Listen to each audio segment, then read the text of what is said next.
Silo dan Dewi Permati hidup dalam kebahagiaan. Namun, di balik ketenangan itu, tugas suci memanggil Dewa Silo.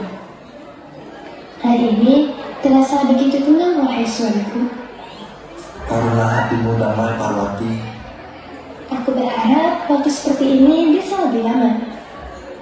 Aku juga, namun aku harus kembali bertapa. Perkataan itu membuat suasana berubah. Haruskah sekarang? Dunia membutuhkan keseimbangan. Aku tidak bisa menghindari. Aku mengerti, meskipun hatiku terasa sepi. Perpisahan itu pun tak terhindarkan. Aku akan kembali. Aku akan menunggumu. Sejak saat itu, kesunyian mulai hadir dalam kehidupan Dewi Parwati. Dan dari kesunyian itulah sebuah kisah besar akan dimulai. Keesokan harinya, Gunung Kailasa terasa lebih sunyi dari biasanya.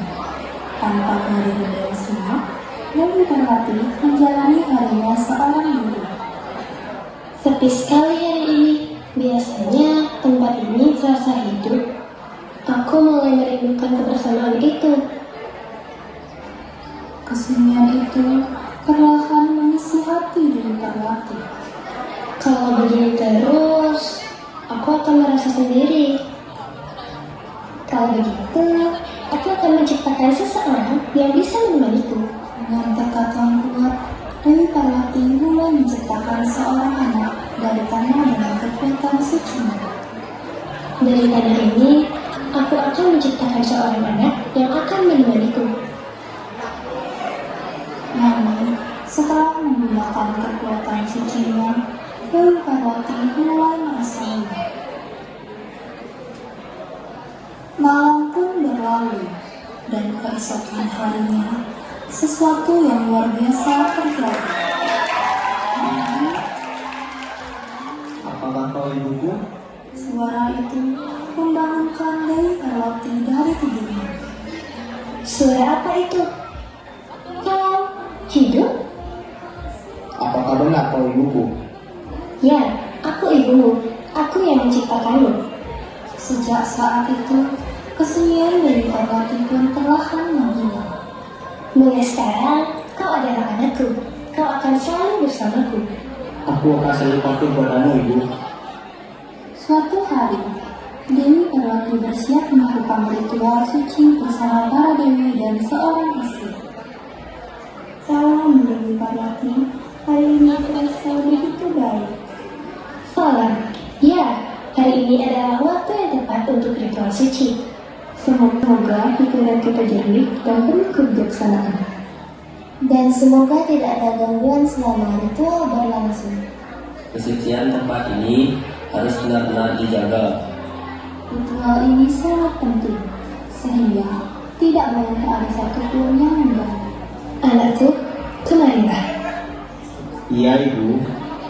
Aku akan masuk ke dalam gua untuk melakukan ritual. Selama aku di dalam, jagalah pintu gua ini. Apa yang harus kulakukan jika ada yang datang? Jangan izinkan siapapun masuk. Baik, Ibu. Aku akan menjaga tempat ini sebaik-baiknya. Kalau begitu, mari kita mulai ritualnya. Para dewi dan besi pun masuk ke dalam gua, meninggalkan sang anak seorang diri di depan ini. Keesokan harinya, Dewa Siwa kembali dari perkataannya dan segera menuju tempat Dewi Parwati berada. Aku ingin masuk. Menyingkirlah. Tidak ada yang boleh masuk. Penolakan itu membuat suasana menjadi tegang. Aku adalah Dewa Siwa.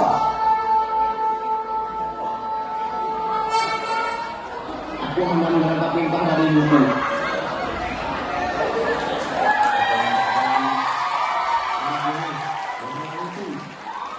Minggirlah, berikan jalan kepada Dewa Siwa. Aku tidak bisa. Perkataan itu memicu pertolongan.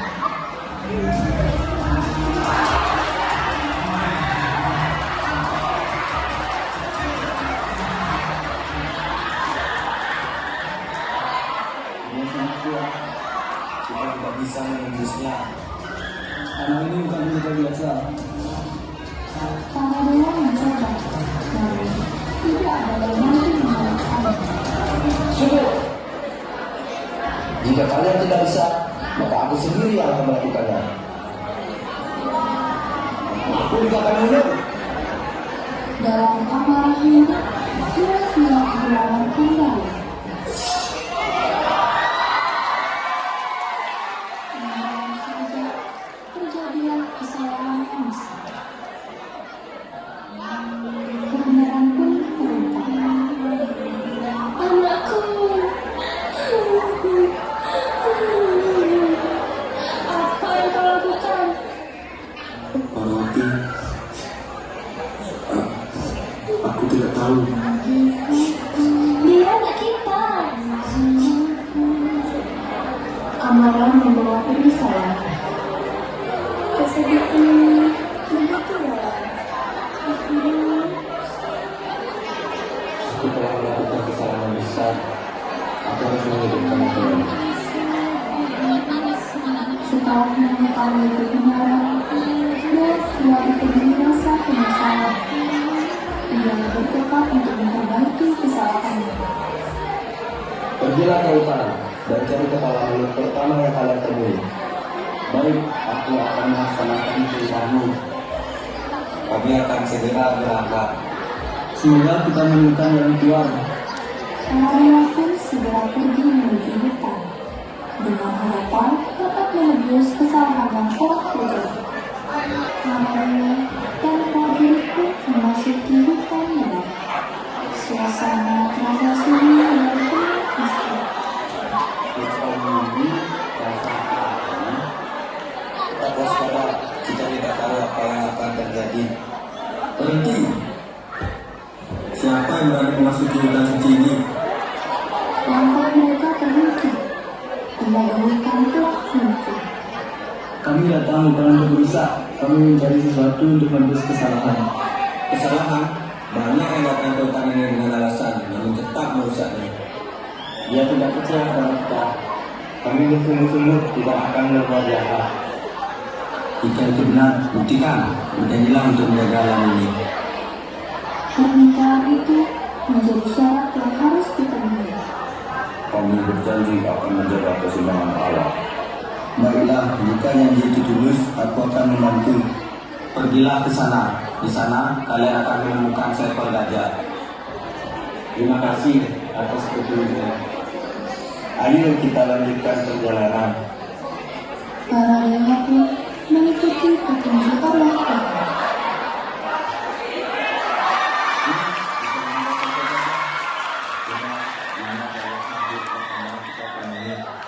Mereka saling bertanya, menyadari apa yang terjadi. Mana yang mudah? Dengan berat hati, mereka pun mengambil keputusan. Wahai gajah, maafkanlah kami.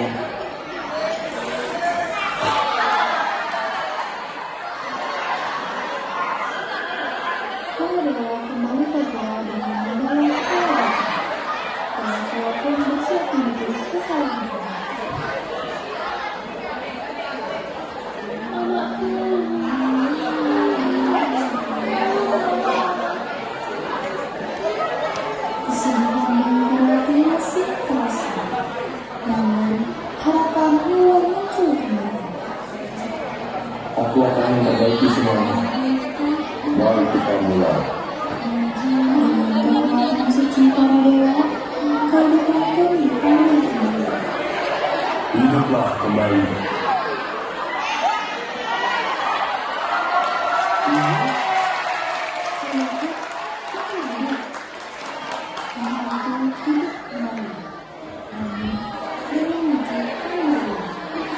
Bulan hari ini, engkau berkeluarga Nisa. Penghalang rintangan dan pelindung umat manusia. Dari kesedihan, lahirlah kebahagiaan. Dari kekesalan, lahirlah kebijaksanaan. Demikianlah kisah kelahiran